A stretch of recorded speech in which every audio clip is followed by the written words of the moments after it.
ಬರ್ತಾ ಬರ್ತಾ ಅವರಲ್ಲಿ ಸ್ತ್ರೀ ಭಾವ ಅನ್ನುವಂಥದ್ದು ಭಾಳ ಗಟ್ಟಿ ಆಗ್ತಾ ಬಂತು. ಅವ್ರಿಗೆ ಅನಿಸ್ಬಿಡೋದು ಕೃಷ್ಣನ್ ನೆನೆಸ್ಕೊಂಡಾಗ ತಾನು ರಾಧೆ ಆಗಿದ್ದೀನಿ ಅಂತ, ತಾನು ರಾಧಾ ಭಾವ ಅಂತ ಬರಬೇಕು ಅನ್ಕೋತಿದ್ರಂತೆ. ಎಷ್ಟೋ ಸಲ ನಾನು ಗಂಡು ಸಾಗಬಾರ್ದಾಗಿತ್ತು, ಹೆಂಗೆ ಸಾಗಿದ್ರೆ ಕೃಷ್ಣನ ಪೂಜೆ ಮಾಡೋದು ಇನ್ನೂ ಚೆನ್ನಾಗಿರ್ತಿತ್ತು ಅಂತ ಹಾಗೆ ಅನ್ಕೋತಿದ್ರು. ಇನ್ನೊಂದು ವರ್ಷ ಆಯ್ತು, 14 ವರ್ಷ ಗದಾಧರಿಗೀಗ. ಆವಾಗ ತೀರ್ಮಾನ ಮಾಡ್ಕೊಂಬಿಟ್ಟೆ ಗದಾಧರ, ನಾನು ಶಾಲೆಗೆ ಹೋಗೋದೇ ಇಲ್ಲ, ಇನ್ನು ಹೋದ್ರೆ ಪ್ರಯೋಜನ ಇಲ್ಲ ನನಗೆ ಅಂಥೇಳಿ ಶಾಲೆಗೆ ಹೋಗೋದು ನಿಲ್ಲಿಸಿಬಿಟ್ಟೆ. ಈಗ ರಾಮ್ಕುಮಾರ್ ಏನು ಮಾಡಿದ, ಕಲ್ಕತ್ತೆಗೆ ಬಂದಿದ್ದಾನೆ, ಸಂಸ್ಕೃತ ಪಾಠಶಾಲೆ ಶುರು ಮಾಡಿದ.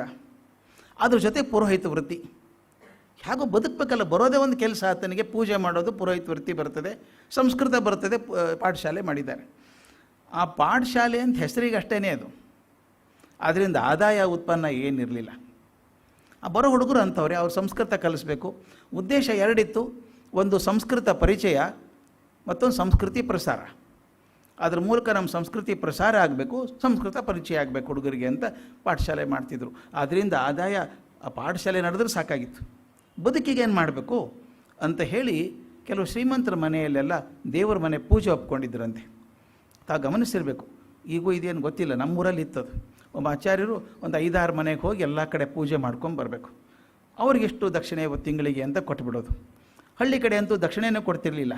ಕೆಲವು ಕಡೆ ಇಷ್ಟು ಜೋಳ, ಇಷ್ಟು ಗೋಧಿ, ಇಷ್ಟು ಅಕ್ಕಿ ಕೊಡಬೇಕು ಅಂತ ಕೊಟ್ಬಿಡೋರು. ಆಗೆಲ್ಲ ಬಾರ್ಟರ್ ಸಿಸ್ಟಮ್ ಅವಾಗೆಲ್ಲ. ಆ ರೀತಿ ಪಾಪ ಜೀವನ ಮಾಡ್ತಾಯಿದ್ದ. ವರ್ಷಕ್ಕೊಂದು ಸಲ ಹೋಗೋಕ್ಕೂ ಕಷ್ಟ, ಪಾಠಶಾಲೆ ಬಿಟ್ಟು ವರ್ಷಕ್ಕೊಂದು ಸಲ ಹೋಗಿ 2 ವಾರ ಹೋಗಿ ಮನೆಗೆ ಅಮ್ಮನ ನೋಡಿಕೊಂಡು, ತಮ್ಮನ ನೋಡಿಕೊಂಡು, ಮಗ ಇದ್ನಲ್ಲ ನೋಡ್ಕೊಂಬರ್ಬೇಕು. ಒಂದು ಸಲ ಹೋದಾಗ ಬಹಳ ವಿಚಾರ ಮಾಡಿದ ಅಣ್ಣ ರಾಮ್ಕುಮಾರ್. ಉಳಿದವರೆಲ್ಲ ಚೆನ್ನಾಗಿದ್ದಾರೆ, ಮಗ ಚೆನ್ನಾಗಿ ಬೆಳೀತಿದ್ದಾನೆ, ಅಜ್ಜಿ ಕಳಜಿಯಲ್ಲಿ ಬೆಳೀತಿದ್ದಾನೆ. ಆತನ ಚಿಂತೆ ಆದದ್ದು ಗದಾಧರ ಬಗ್ಗೆ ಚಿಂತೆ. ಯಾಕಂದರೆ ಇವನು ಶಾಲೆಗೂ ಹೋಗಲ್ಲ, ಏನೂ ಕಲಿಯಲೂ ಇಲ್ಲ. ಮಂತ್ರ ಕಲಿಸೋಕೆ ಯಾರು ಕಲಿಸ್ಬೇಕು? ರಾಮ್ಕುಮಾರ್ ಕಲಿಸ್ಬೇಕಾಯ್ತು. ಅದು ಅಲ್ಲಿ ಕೂತಿದ್ದಾನೆ, ಏನು ಮಾಡಲ್ಲ, ಬರೀ ಹರಟೆ ಹೊಡ್ಕೊಂಡು ಕೂತ್ಕೋತಾನೆ, ಹಾಡು ಹೇಳ್ತಾನೆ, ಜೀವನ ಮುಂದೆ ನಡೆಯೋದು ಹೇಗೆ? ಮುಂದೆ ದೊಡ್ಡವನಂದ್ರೆ ಬದುಕು ನಡೆಸ್ತಾನೆ ಹೇಗೆ? ಇವನೇನಾದರೂ ಮಾಡಿ ಕರ್ಕೊಂಡು ಹೋಗಬೇಕು, ಕಲ್ಕತ್ತೆ ಕರ್ಕೊಂಡು ಹೋಗ್ಬಿಡ್ಬೇಕು. ಇದೊಂದು ಬಹುದೊಡ್ಡ ತಿರುವು ಜೀವನದಲ್ಲಿ ಬರುವಂಥದ್ದು. ಕಲ್ಕತ್ತೆಗೆ ಯಾಕೆ ಹೋಗಬೇಕು ಅಂದರೆ, ದೊಡ್ಡ ಊರಿಗೆ ಬರಲಿ ಸ್ವಲ್ಪ ಮನಸ್ಸು ವಿಸ್ತಾರ ಆಗ್ತದೆ. ಇದು ದಯವಿಟ್ಟು ಗಮನಿಸಬೇಕಾದದ್ದು. ಒಂದು ಪಾತ್ರೆಯಿಂದ ದೊಡ್ಡ ಪಾತ್ರೆಗೆ ಹೋದಾಗ ನಮಗೆ ಗೊತ್ತಿಲ್ಲದ ಹಾಗೆ ನಮ್ಮ ಚಟುವಟಿಕೆಗಳು ವಿಸ್ತಾರ ಆಗ್ತವೆ, ಬೆಳೀತದೆ. ನನಗೆ ಗೊತ್ತಿರೋ ಒಬ್ಬ ಹುಡುಗಿ ಕತೆ ಹೇಳಬೇಕು. ಧಾರವಾಡದ ಹತ್ರ ಒಂದು ಹಳ್ಳಿ. ಆ ಹುಡುಗಿಗೆ ಮದುವೆ ಮಾಡಿದರು.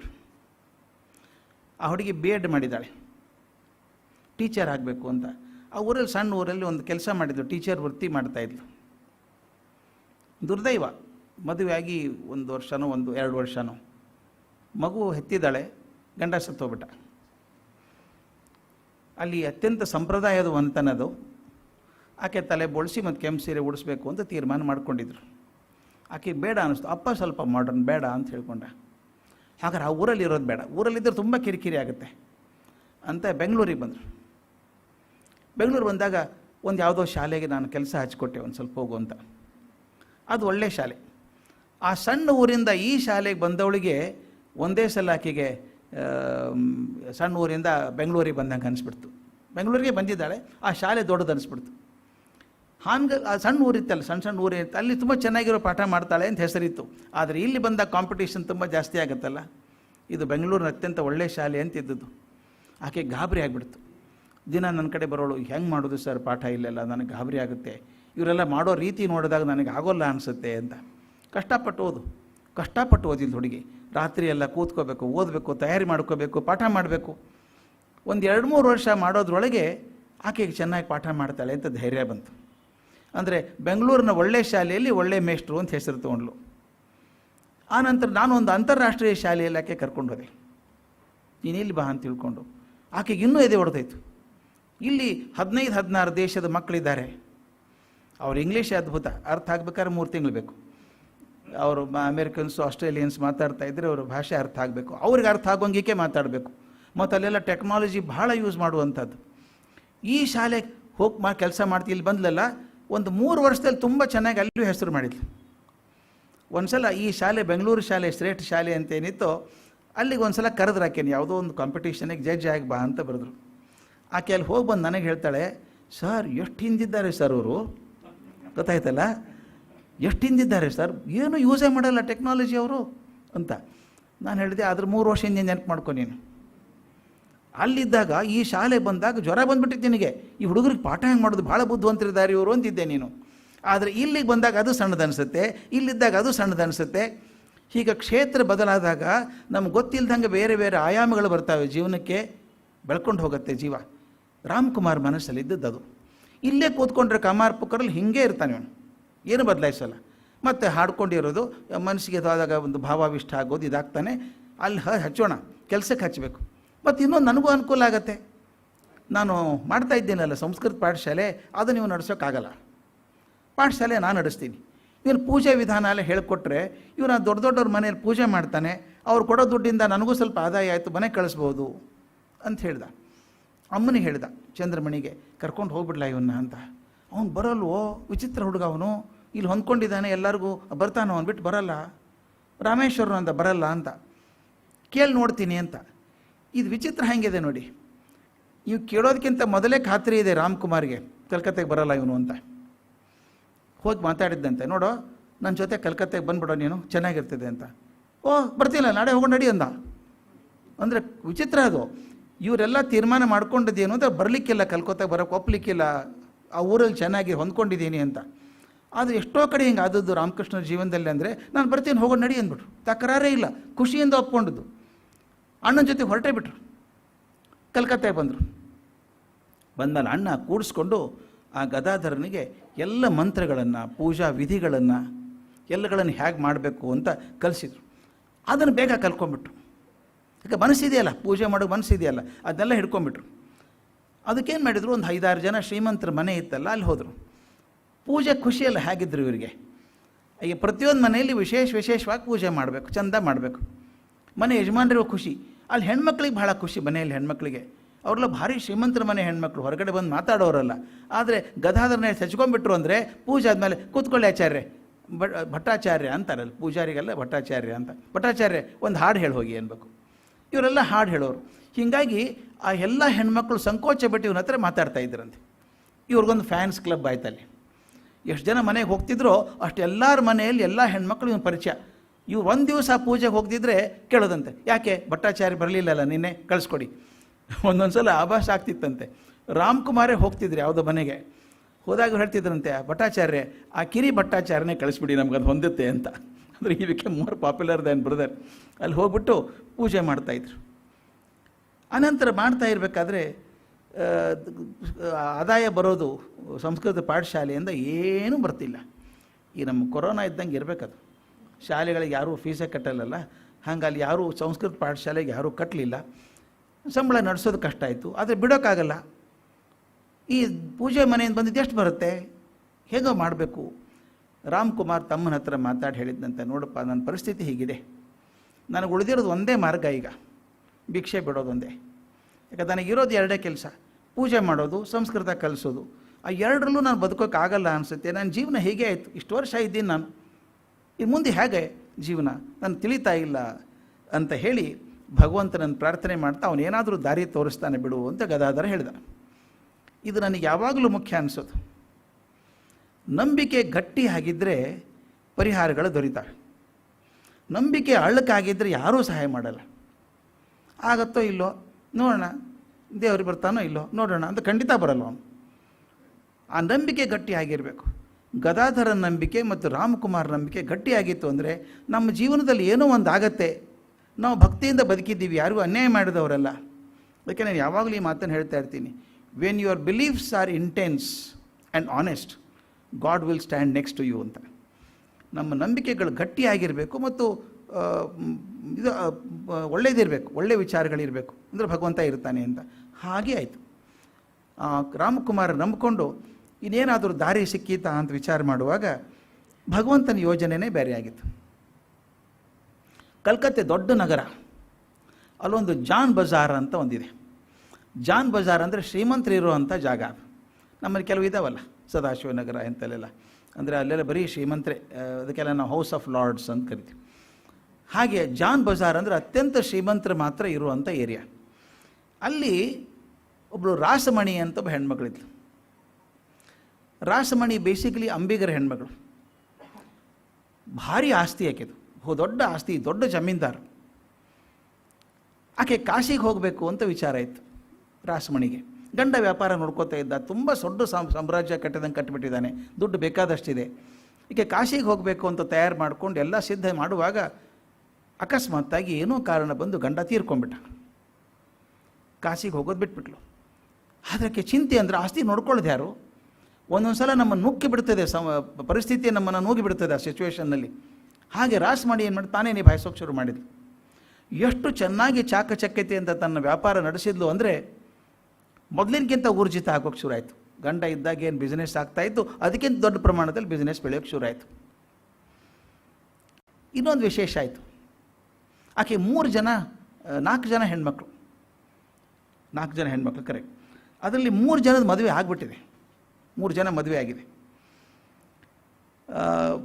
3ನೇದವಳ ಹೆಸರು ಕರುಣಾಮಯಿ ಅಂತ, ಭಾಳ ಚೆನ್ನಾಗಿರೋ ಹೆಸರು ಕರುಣಾಮಯಿ ಅಂತ. ಆಕೆಯನ್ನು ಮಥುರನಾಥ್ ವಿಶ್ವಾಸ್ ಅನ್ನೋವನಿಗೆ ಮದುವೆ ಮಾಡಿಕೊಟ್ಟಿದ್ದರು.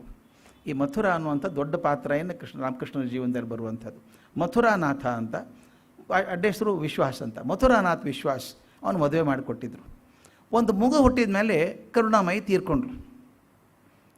ತೀರ್ಕೊಂಡ್ಮೇಲೆ ಏನು ಮಾಡಬೇಕು? ಇಂಥ ಒಳ್ಳೆ ಹುಡುಗ ಮಥುರಾನಾಥ್, ಒಳ್ಳೆ ಅಳಿಯ, ಚೆನ್ನಾಗಿ ಕೆಲಸ ಮಾಡ್ತಾನೆ, ನನಗೆ ಸಹಾಯ ಮಾಡ್ತಾನೆ, ಆಸ್ತಿ ನಿಭಾಯಿಸೋದ್ರಲ್ಲಿ ಸಹಾಯ ಮಾಡ್ತಾನೆ ಅಂದ್ಕೊಂಡು ಆಕೆ ಏನು ಮಾಡಿದ್ಲು, ಈತನ ದೂರ ಮಾಡೋದು ಬೇಡ ಅಂತ ತನ್ನ 4ನೇ ಮಗಳು ಜಗದಾಂಬೆ ಅಂತಿದ್ಲು, ಆಕೆನ ಅವನಿಗೆ ಮದುವೆ ಮಾಡಿಕೊಟ್ರು. ಅವಾಗೆಲ್ಲ ಆಗ್ತಿತ್ತು. ತನ್ನ 4ನೇ ಮಗಳನ್ನು ಒಂದು ಅಳಿಯನ್ನು ಮದುವೆ ಮಾಡಿಕೊಟ್ಲು. ಇಬ್ಬರು ಜೊತೆಗಿರ್ತಾಯಿದ್ರು.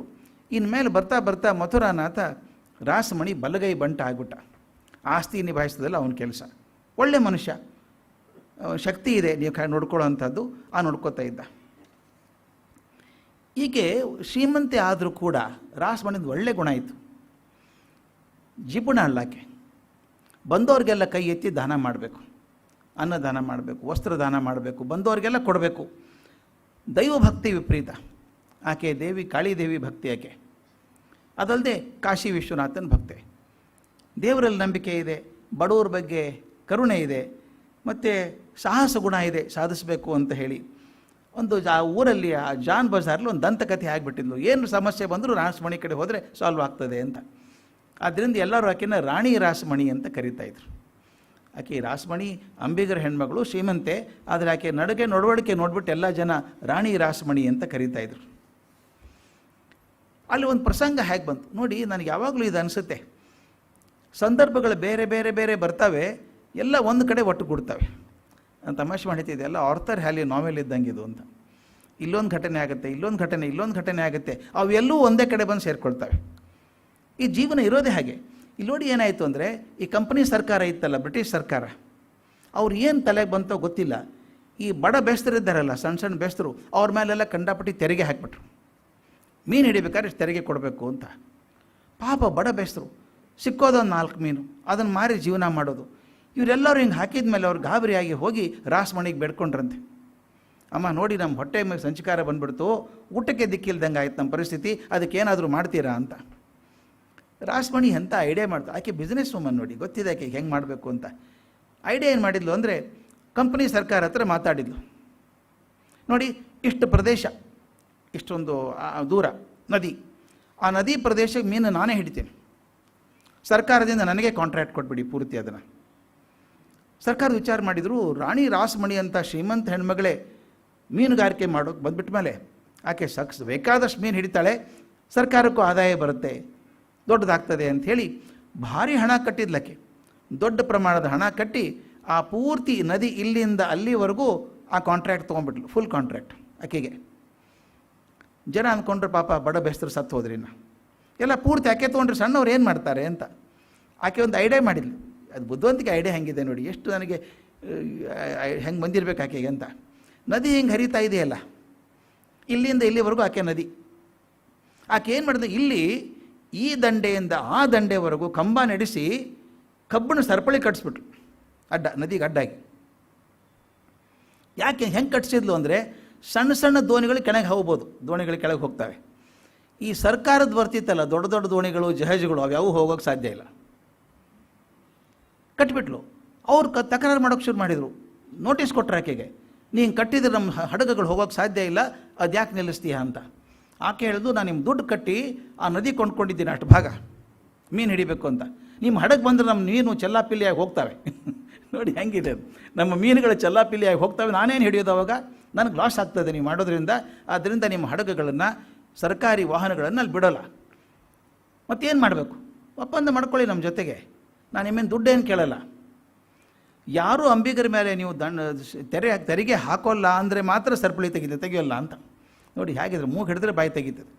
ಆಕೆ ಕರೆಕ್ಟಾಗಿ ಮಾಡಿದ್ಲು. ಸರಪಳಿ ಕಟ್ಸ್ಬಿಟ್ಟು ದೊಡ್ಡ ಹಡಗುಗಳು ಬರೋಂಗಿಲ್ಲ, ಸಣ್ಣವ್ರಿಗೇನು ತೊಂದರೆ ಇಲ್ಲ, ಆರಾಮ ಮೀನು ಹಿಡ್ಕೊಂಡು ಹೋಗಲಿ ಅವ್ರು ಬೇಕಾದಷ್ಟು. ಒಂದು ತಿಂಗಳು ಸಾಕಷ್ಟು ಚೌಕಾಶಿ ಆಯಿತು. ಆಕೆ ಹೇಳಿದ್ಲು, ಇನ್ನೇನಾದರೂ ಹಡಗು ಗಿಡಕ್ಕೆ ಬಂದರೆ ನಿಮ್ಮದು, ನನ್ನ ಮೀನುಗಳಿಗೆ ತೊಂದರೆ ಆಗ್ತದೆ, ನನಗೆ ವ್ಯಾಪಾರಕ್ಕೆ ನಷ್ಟ ಆಗ್ತದೆ ಅಂಥೇಳಿ ನಿಮ್ಮ ಮೇಲೆ ಕಟ್ಲೆ ಹಾಕ್ತೀನಿ ಅಂತ ಹೇಳಿದ್ಲು. ಅವ್ರೇನು ಮಾಡಲಿಕ್ಕಾಗಲಿಲ್ಲ, ಅದು ವಿಡ್ರಾ ಮಾಡಿಕೊಂಡ್ರು. ಬೆಸ್ತರ ಮೇಲೆ ತೆರಿಗೆ ಎಲ್ಲ ತೆಗೆದು ಹಾಕಿದರು. ಆದರೆ ಸಣ್ಣ ಪುಟ್ಟ ಬೆಸ್ತರಿದ್ದರಲ್ಲ ಅವರಿಗೆಲ್ಲ ಆಕೆ ದೇವತೆಯೇ ಆಗಿಬಿಟ್ರು. ಅಷ್ಟು ಪ್ರೀತಿಯಿಂದ, ಅಷ್ಟು ಬುದ್ಧಿ. ನೋಡಿ, ಬರೀ ಶಕ್ತಿ ಹಣ ಇದ್ದರೆ ಒಂದೇ ಸಾಲದು, ಯುಕ್ತಿನೂ ಬೇಕಾಗತ್ತೆ. ಅದರ ಪ್ರಕಾರ ಮಾಡಿಕೊಂಡ್ರು. ಆಕೆಗೆ ಯಾವ ಜಾತಿ ಮತದ ಭೇದ ಇರಲಿಲ್ಲ, ಎಲ್ಲರೂ ಸಮಾನವಾಗಿ ನೋಡೋಳು. ಬಡವರ ಬಗ್ಗೆ ತುಂಬ ಪ್ರೀತಿ, ಯಾವ ಜಾತಿಯವರಿದ್ದರೆ ಮಾಡ್ತಿದ್ಲು. ಆಕೆಗೆ ಒಂದು ಸಲ ಆಸೆ ಇತ್ತಲ್ಲ ಕಾಶಿಗೆ ಹೋಗಬೇಕು ಅಂತ, ಗಂಡ ತೀರ್ಕೊಂಡಿದ್ದರಿಂದ ಆಗಿರಲಿಲ್ಲ. ಈಗಂದ್ಲು ಎಲ್ಲ ಗಟ್ಟಿಯಾಗಿದೆ, ಮಥುರಾನಾಥ ದೊಡ್ಡ ನೋಡ್ಕೋತಾನೆ, ಆಸ್ತಿ ಅವನೇ ನೋಡ್ಕೋತಾನೆ ಹೇಗಿದ್ರು, ನನಗೇನು ಆಸೆ ಹೋಗ್ತೀನಿ ಕಾಶಿಗೆ ಹೋಗಬೇಕು ಅಂತ. ನೀವು ಕಲ್ಪನೆ ಮಾಡ್ಕೊಳ್ಳಿ ಕಾಶಿಗೆ ಹೋಗೋದು ಹೆಂಗಿತ್ತು ಅಂತ. ಆಕೆ ನದಿ ಮೂಲಕ ಕಾಶಿಗೆ ಹೋಗಬೇಕು, ಇರೋದೇ ಗಂಗೆ ದಂಡೆ ಮೇಲೆ, ಅದೇ ಗಂಗೆ ತೋರಿದ್ರೆ ಬರೋಬ್ಬರಿ ಕಾಶಿಗೆ ಹೋಗ್ಬೇಕಲ್ಲ. ಅದು ವರ್ಣನೆ ನೋಡಿದ್ರೆ ನಂಗೊತ್ತರ ಗಾಬರಿ ಆಗುತ್ತೆ. ಒಂದು 3-4 ಕಡೆ ರೆಫರೆನ್ಸ್ ನೋಡಿದೆ ನಾನು, ನಿಜವಾಗ್ಲೂ ಏನಿದ್ದಿರಬೇಕು ಅಂತ. ಇಂಗ್ಲೀಷಲ್ಲಿ ಕನ್ನಡದಲ್ಲಿ ಹುಡುಕಾಡಿ ನೋಡಿದರೆ ಸುಮಾರು 100 ದೋಣಿಗಳು ರೆಡಿಯಾಗಿತ್ತಂತೆ, ಸಣ್ಣದು ದೊಡ್ಡದು ದೋಣಿಗಳು 100. ರಾಣಿ ರಾಸಮಣಿ ಕಾಶಿ ಹೋಗೋದಕ್ಕೆ ನನಗೇನು ಅನ್ನಿಸ್ತು, ಜೋಡಿಸ್ಬಿಟ್ಟಿದ್ರೆ ನಾವಿಗಳನ್ನು ನಡ್ಕೊಂಡು ಹೋಗ್ಬೋದಾಗಿತ್ತು ಅದ್ರ ಮೇಲೆ ಕಾಶಿ ತನಕ ಅಂತ. ಅಂದರೆ ಆಕೆ ಹೋಗೋದಕ್ಕೆ ಪ್ಲ್ಯಾನ್ ಅದು, ಆಕೆಗೇನು ಅನಾನುಕೂಲ ಆಗಿರಬಾರ್ದು, ಎಲ್ಲವೂ ಇರಬೇಕು ಅಂಥೇಳಿ ಸಣ್ಣ ಪುಟ್ಟ ದೊಡ್ಡ ದೋಣಿಗಳು ಸುಮಾರು 100 ದೋಣಿಗಳಲ್ಲಿ ಸಾಮಾನು ತುಂಬಿಕೊಂಡಿದ್ರಂತೆ. ನಾಳೆ ದಿವಸ ಹೊರಡಬೇಕು ಯಾತ್ರೆಗೆ. ಆವತ್ತಿನ ದಿವಸ ರಾತ್ರಿ ಕನಸಲ್ಲಿ ಕಾಳಿ ಬಂದಂಗೆ. ಈ ಇಡೀ ನಮ್ಮ ರಾಮಕೃಷ್ಣ ವಿವೇಕಾನಂದರಾಗಲಿ ಅಥವಾ ಶಾರದಾ ಮಾತೆ ನೋಡ್ತಾ ಇದ್ದರೆ ಕನಸು ಒಂದು ಬಹುದೊಡ್ಡ ಪಾತ್ರ ವಹಿಸ್ತದೆ. ಎಲ್ಲೋ ಬರೀಬೇಕು ಅನಿಸ್ಬಿಟ್ಟಿದೆ ನನಗೆ, the role of dreams in historic characters ಅಂತ. ಎಲ್ಲದರಲ್ಲೂ ಬರುತ್ತೆ ರೀ ಅದು ಕನಸು. ಅದನ್ನು ಚೌಕಾಸಿ ಮಾಡ್ಬೋದು ನೀವು. ಕನಸು ಅಂದರೆ ಏನು ರೀ, ಏನು ವಿಚಾರ ಮಾಡ್ತೀರೋ ಅದೇ ಬರುತ್ತೆ ಕನಸಲ್ಲಿ ಅಂತ ಕೆಲವರು ಹೇಳ್ತಾರೆ. ಕೆಲವು ಹೇಳ್ತಾರೆ, ಫ್ರಾಯ್ಡ್ನಂಥವ್ರು, your unfulfilled desires find manifestation in your dreams. ಏನೇನೋ ಆಗ್ಬೇಕಂದಿದ್ರೆ ಆಗಿಲ್ಲ, ಆ ಕನಸುಗಳಲ್ಲಿ ಬರ್ತವೆ. ಒಂದೊಂದು ಸಲ ನಂಬಕ್ಕೆ ಆಗಲ್ಲ ಆ ಥರ ಕನಸು. ನಿಮಗೂ ಕನಸು ಬಿದ್ದಿರ್ತವೆ, ಏನು ಭೋದ್ ಬಿದ್ದಂಗೆ ಅನಿಸುತ್ತೆ, ಎಲ್ಲ ಪ್ರಪಾತಕ್ಕೆ ಓ ಅಂತ ಕುಕ್ಕೋತೀವಿ, ಏನೂ ಇರಲ್ಲ ಅದು. ಯಾರನ್ನೋ ನೋಡಿರ್ತೀರಿ, ಯಾರ್ದೋ ನೆನಪಾಗ್ಬಿಡುತ್ತೆ, ಅವ್ರ ಮುಂದೆ ಕಣ್ಣು ಮುಂದೆ ನಿಂತಂಗೆ ಅನಿಸ್ಬಿಡುತ್ತೆ. ಯಾಕಾಗತ್ತೆ ಅಂತ ಕೆಲವರು ಹೇಳ್ತಾರೆ, when your thinking is intense, ಯಾವುದ್ರ ಬಗ್ಗೆ ತುಂಬ ಗಾಢವಾಗಿ ಚಿಂತೆ ಮಾಡ್ತಾ ಮಾಡ್ತಾ ಇದ್ದರೆ ಆ ನೆನಪು ಘನೀಭೂತ ಆಗಿ ಕನಸು ಬಿದ್ದಂಗೆ ಬೀಳ್ತದೆ ಅಂತ ಹೇಳ್ತಾರೆ. ಅದು ವೈಜ್ಞಾನಿಕವಾಗಿರಲಿ.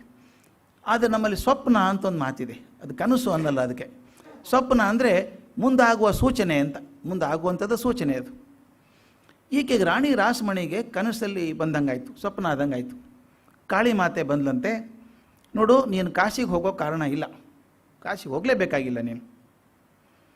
ಅದ್ರ ಬದಲು ಈ ಗಂಗಾ ನದಿ ಇದೆ, ಭಾಗೀರಥಿ ಇದೆಯಲ್ಲ, ಅದರ ದಂಡೆ ಮೇಲೆ ಒಂದು ಸುಂದರವಾದ ಜಾಗ ನೋಡು, ಅಲ್ಲೊಂದು ನನ್ನೊಂದು ಶಿಲಾ ವಿಗ್ರಹ ಮಾಡು, ನನ್ನದೇ ಶಿಲಾ ವಿಗ್ರಹ ಸ್ಥಾಪನೆ ಮಾಡು, ನಾನು ಅಲ್ಲೇ ನೆಲೆಯಾಗಿ ಕೂತ್ಕೋತೀನಿ. ನೆಲೆಯಾಗಿ ಕೂತ್ಕೊಳ್ಳೋದು ಅಷ್ಟೇ ಅಲ್ಲ, ಅಲ್ಲಿ ನಿತ್ಯ ಪೂಜೆ ಆಗಬೇಕು. ದಯವಿಟ್ಟು ಗಮನಿಸಬೇಕಾದಕ್ಕೆ ಹೇಳಿ ಕನಸಲ್ಲಿ ಕಂಡಿದ್ದು, ಅನ್ನ ನೈವೇದ್ಯ ಆಗಬೇಕು. ಅನ್ನ ನೈವೇದ್ಯ ದಿನ ಆಗುವಾಗ ಮಾಡು, ನಾನು ಅಲ್ಲಿ ಇದ್ಕೋತೀನಿ, ಪ್ರಸಾದ ಸ್ವೀಕಾರ ಮಾಡ್ತೀನಿ, ಅಲ್ಲಿ ಎಲ್ಲ ಪೂಜೆ ಸ್ವೀಕಾರೋದಲ್ಲದೆ ಜಾಗೃತಳಾಗಿ ಇರ್ತೇನೆ ಅಂತ ಹೇಳ್ದಂಗಾಯ್ತು. ಹೀಗೆ ಕಾಳಿ ಮೇಲೆ ತುಂಬ ನಂಬಿಕೆ ಅಲ್ವಾ. ಕನಸಲ್ಲಿ ಬಂದ ಮೇಲೆ ಹಾಗಾದ್ರೆ ಕಾಶಿಗೆ ಹೋಗೋದು ಕ್ಯಾನ್ಸಲ್. ಅವೆಲ್ಲ 100 ಬೋಟ್ಗಳು ತಮ್ಮ ಜಾಗಕ್ಕೆ ಹೋದು, ಸಾಮಾನುಗಳು ವಾಪಸ್ ಹಚ್ಚಿ.